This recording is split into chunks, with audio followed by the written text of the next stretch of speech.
నా పేరు నారి శ్రీనివాసరావు అండి. నేను 3 ఎకరాల 21 సెంటు భూమి పూలింగ్కి 2014-15 ఇచ్చిన రైతునండి. సూచినంత ఇదిలో పనులు సాగుతున్నాయండి.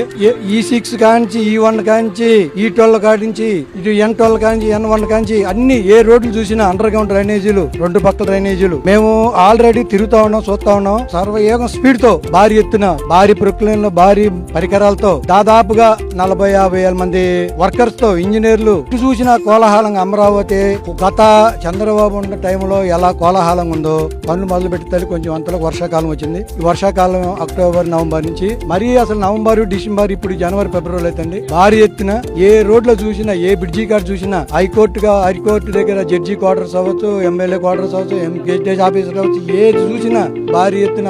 అసలుకి ఇవాళ చూసింది ఇవాళ ఎట్టుంది, 2 రోజులు దాకా చూస్తానికి పోతే ఇంకో రకమైన రూపురేఖలు వస్తున్నాయండి. కానీ పనులు సర్వయోగంగా బాగా భారీ ఎత్తు స్పీడ్ తో సాగుతున్నాయండి. గిట్టనాలు గిట్టినట్టు మాట్లాడతారు, కానీ ఇది మట్టికి 100% ఇప్పుడు రేపు 2-3 నెలల్లో మార్చి ఆఖరికల్లా 80% నుంచి 90% దాకా పూర్తయింది. 10% అంటే అవి ఇప్పుడు కరెంట్ అయినా, డ్రైనేజ్ అయినా, చిన్న చిన్న పనులు ఈ 2-3 నెలల్లో కంప్లీట్ అయ్యి ఎవరు వాళ్ళకి అప్పచెప్తే ఇక్కడ ఉద్యోగస్తులు కానీ, ఆఫీసర్లు కానీ అందరూ వచ్చి ఉంటే అమరావతి ఇంకో రకంగా స్పీడ్ తో దూసుకుపోతుందని